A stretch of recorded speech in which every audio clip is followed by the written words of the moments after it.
Hello YouTubers, this is Cessnaace back again with another 10 video ads video. My youngest daughter has been messing around with this thing. As was the case with the last 10 video ads video that I did, this video will be comprised of 9 VHS tapes, each of which I picked up at the local flea market for $1 a piece. And then I will be ending the video with a VCD that I ordered from Yes Asia in Hong Kong. Before I get started though, I was listening to some CDs in my collection, and this one kind of I found interesting after I took the CD out of the case. I don't know why I haven't noticed this before. But anyway, the CD is from Spin Doctors. It is their album, Turn It Upside Down.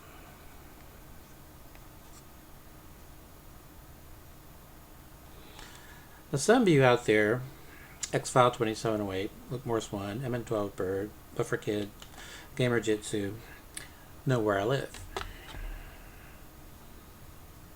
And Watcher 3223. Anyway,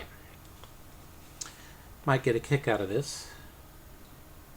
And no, I don't live in a bar.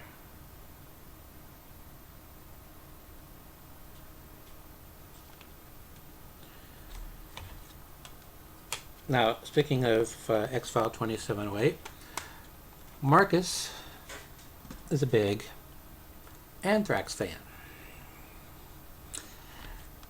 This was the CD I played just prior to that one. This is technically not an album, but it is rather a EP that was only released in Europe and Japan, and filled out with some previously unreleased songs and some B-sides. As they mention it in the liner notes.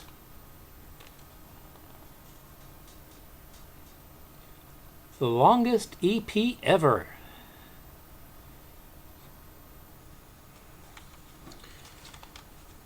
Anyway, I have other Anthrax CDs and other Spin Doctors CDs. First up, as those of you who collect animated Disney films on video know, they have a long-standing procedure of releasing films on video, having them available for only a short period of time, and then pulling them. And then about 7 years later, they will re-release them. Generally with a new cover, new reference number, and usually a new transfer. I was at the flea market and I saw this tape of a film that we've already got on VHS twice and on DVD. But the cover made me do a double take because I had never seen that cover before, and in fact I had never seen Disney use a cover or anything like that, at least here. This is the most recent release of this film that we have on VHS, that is, Dumbo.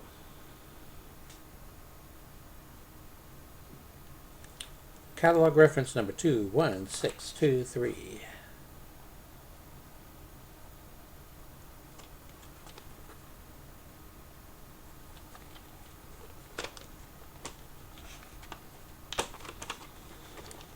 Now, even though the label looks like it's printed directly on the cassette shell, it's not. It's actually a black sticker affixed to the black cassette. Kind of sneaky. The other release that we had is an older release, obviously. Dumbo. Catalog reference number 024.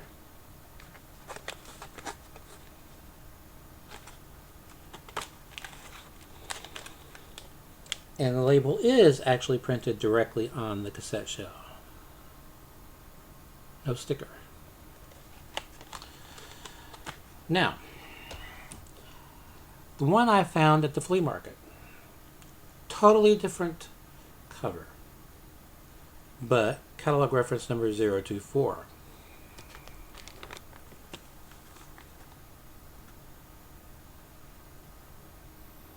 Now, at first I thought this might have been a pirated copy. I'm no expert at pirated copies. I've only run across a couple in my life, usually on DVD. But this doesn't have any of the earmarks of the pirated videos that I've run across. They generally are missing the publisher information.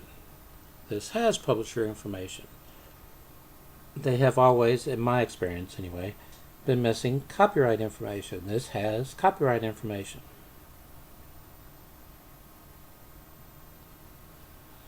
And,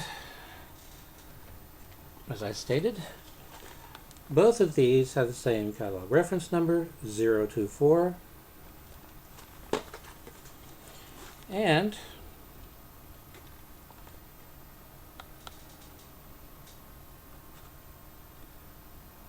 the same UPC number, although the earlier release has an ISBN, or what I take to be the earlier release. Anyway, one has an ISBN, the other one doesn't. Now, the label on this one is a sticker, kind of grungy looking, and it doesn't look like a VHS label, it looks like a Betamax label.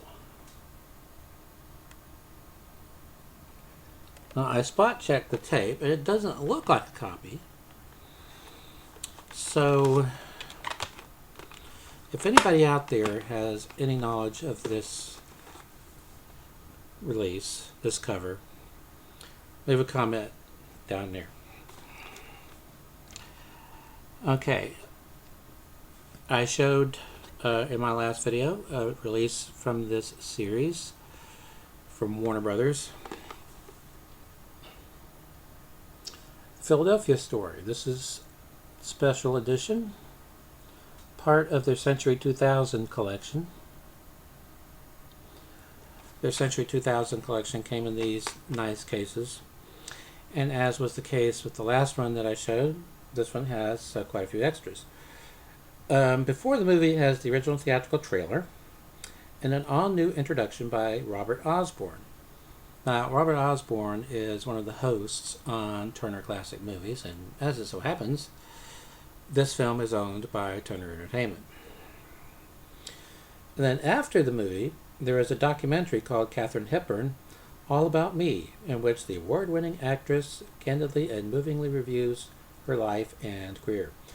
Total running time on the feature, 112 minutes. Total running time of the extras, 65 minutes. Now, it could well be, although I'm not certain, but most probably the documentary on Katharine Hepburn originally aired on Turner Classic Movies. That would be my guess.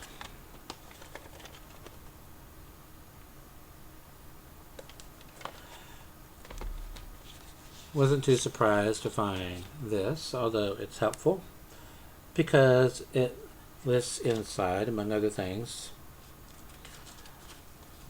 all of the titles that make up the Century 2000 series. I keep wanting to say Video 2000. That was the Bally, Midway, Williams line of pinball machines, the last line that they made. So I keep wanting to say that, Video 2000, Century 2000. I was rather surprised to find this, a reproduction of a lobby card. I'm kind of curious as to whether this was common with Century 2000 releases, and whether each release had just one card or whether it had multiple cards and you could collect a set. I don't know. But I'm going to look for more tapes in this series for sure. Okay, next up. All Revved Up.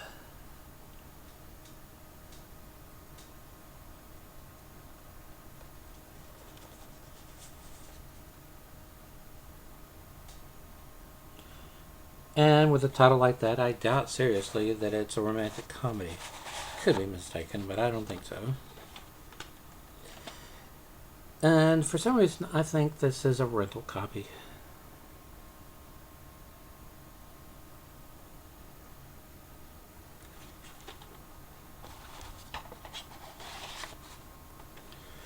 Okay, I thought I had gotten all of the volumes of this series out of the way, but it turns out I had another one. Now, I'm not showing all the ones that I picked up this past weekend. I am, in fact, pulling from all of the backlog that I have. Last weekend, or this past weekend, I picked up 15 VHS tapes, and the weekend prior to that, I had picked up 40, and I believe I picked up 30 the time before that. So I've got quite a backlog of VHS tapes to show, and about 20 LaserDiscs to show. I have ordered more LaserDiscs. I have ordered more VCDs. I have ordered a game for the Sega Master System coming from Australia once more. And I have made a deal with one of my subscribers for a very rare Sega Master System game. More on that when it comes. We've agreed upon a price. I just have to pay him, and he needs to ship it to me after that. Anyway, this is Bubblegum Crisis Tokyo 2040 from ADV Films, Volume 12, English dubbed, 2 episodes on the tape.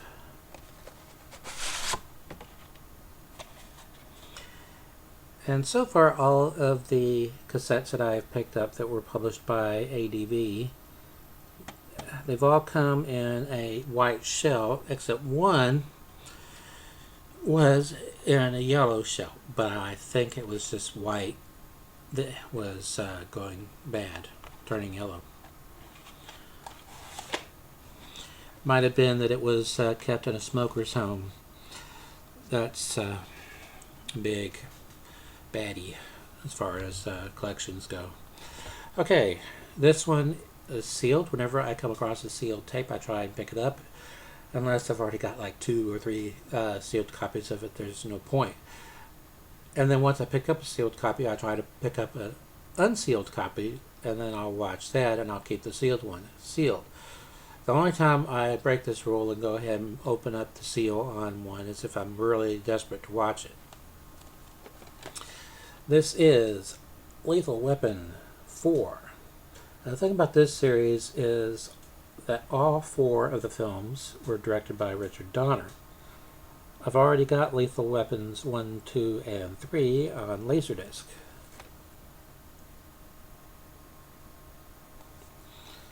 Sealed, not bad, for $1. Okay, this film, first of all, it's been remade. Second of all, it came out the same year as another film that has a similar premise, and it too has been remade. This is the original version of Rollerball, starring James Caan. Now, overall, this is in really good condition. It still had shrink wrap on it, but it was not sealed. Obviously, it had been a rental copy. No stickers, however, on the cassette except for the one you just saw on the spine. This film came out in 1975. Now see if this premise, this basic premise, doesn't sound like another film released in 1975. The year is 2018. Omnipotent corporations have created a utopian society free of war, poverty, starvation, and disease in exchange for compliance by its people. To entertain the people's thirst for violence, the corporations have come up with a solution: Rollerball. 2018. They've got 6 years to totally get rid of war, poverty, starvation, and disease. Somehow, I don't think it's happening. Another film that came out in 1975 with that same basic premise was Death Race 2000. Obviously, they don't take place in the same year. That took place in the year 2000. This takes place in the year 2018. But the basic premise is the same. In order to quench the thirst of the society in exchange for having a totalitarian government, The government stages extremely violent events. In this case, Rollerball. In the case of Death Race 2000, it was a cross-country race, and you got points for running over pedestrians. And I don't know if some of you gamers may not be old enough to remember this, but there was an arcade game that came out at the time based on Death Race 2000. Now, obviously, given the technology of the time, it was just a bunch of stick figures, but that game created such a controversy and such a stink that arcades yanked it. But I don't recall if I actually played it before it was yanked. Okay, I've shown other tapes in this series, anime series, called The Slayer's Try. Now, so far, all of the tapes that I've run across have run 75 minutes, and the title has either ended in an exclamation point or a question mark. This one obviously ends with an exclamation point. Showdown.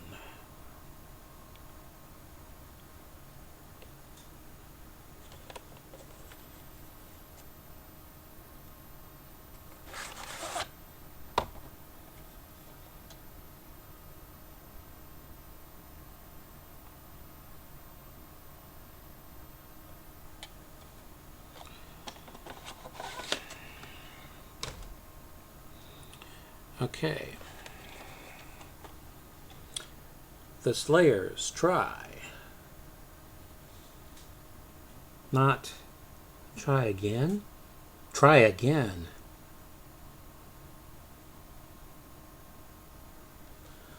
I have more tapes in this series yet to show, as well as other series. In fact, I have a backlog of about 50 or more, probably closer to 60 VHS tapes. This next one is sealed. It is from Seduction Cinema. And you might think by looking at the cover that it's called simply Witchbabe. But it is, in fact,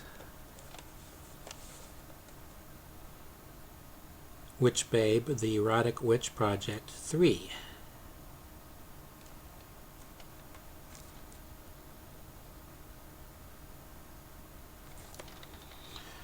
Okay, now on to the VCD.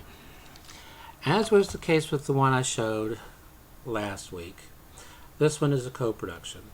The one I showed last week was a US-British co-production that had been licensed to Deltamac, a Asian publisher, by Fox. This one is a co-production, and it was published by Modern Audio International. Now, this film was released in 2008, and it has several titles that it goes by. It is an Australian, Chinese, German, US co-production, and it's based on a true story. Escape from Huang, also known as The Children of the Silk Road, also known as The Children of Huang. The dialogue is mostly in English, with some Japanese and Mandarin thrown in, and it has Chinese subtitles, which aren't obtrusive as the film is in widescreen, and for the most part the subtitles fall over the black portion of the screen. Now, this film includes in the cast a favorite of mine, Michelle Yeoh, who's a Hong Kong actress. Anything with Michelle Yeoh in it, I'm pretty much down for that. I neglected to mention last week that the one that I showed last week had Michelle Yeoh in the cast. Also, the same applies for Moon Lee. It's another Hong Kong actress. I've never heard Moon Lee actually speak in English. But Michelle Yeoh was at least partially educated in England. Her English is impeccable.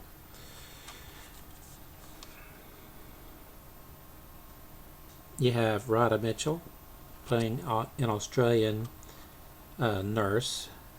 Chow Yun-fat playing a communist leader in China. You have Jonathan Rhys Meyers playing a British guy by the name of Hogue. And Michelle Yeoh playing a Chinese businesswoman.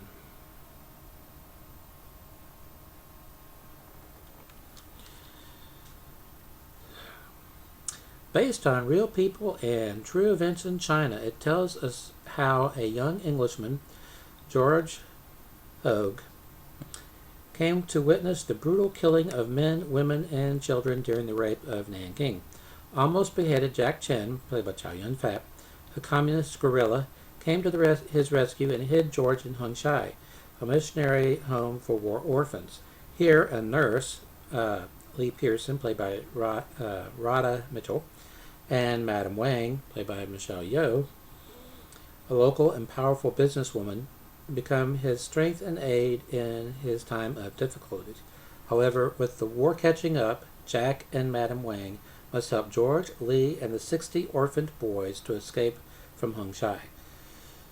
This obviously takes place during the 1930s, a point in which time in which Imperial Japan was invading Asian countries all over the place, including China. And that's the period in which this film takes place. Most of the film is in English. However, occasionally he'll speak to Japanese soldiers in Japanese.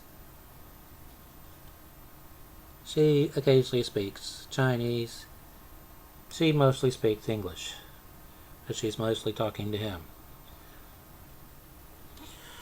Now, I always watch VCDs on a CRT, not on a high-def screen. So if you try and watch a VCD on a high-def screen, your results may vary. But this is, once again, another VCD release that looks absolutely stunning. And watching it, I forgot I was watching a VCD and kind of fell into the idea that I was watching a DVD until disc 1 ended abruptly and I had to get up and change discs. But there's a reason, aside from my being unique, in collecting VCDs. The same film that I got from Yes Asia is available on DVD. And if I remember correctly, it was $40 to $50 on DVD. It's also available on Blu-ray for somewhere around $60. VCD was $6.99. Now it's getting harder and harder to find VCDs on Yes Asia. However, I do have some releases that were made as late as late 2011. So I guess they're still making some releases on VCD or making them available on VCD. In any event, this looks and sounds excellent. The film is excellent. It has a large scope to it. It's obviously had a large budget. The sight of the Japanese planes coming down and strafing people and so forth, very well done. The sequences involving the orphans is very moving, and I highly recommend this film. Escape from Hung Shai, or The Children of the Silk Road, or The Children of Hung Shai, depending on where you find it. Until next time, stay awesome.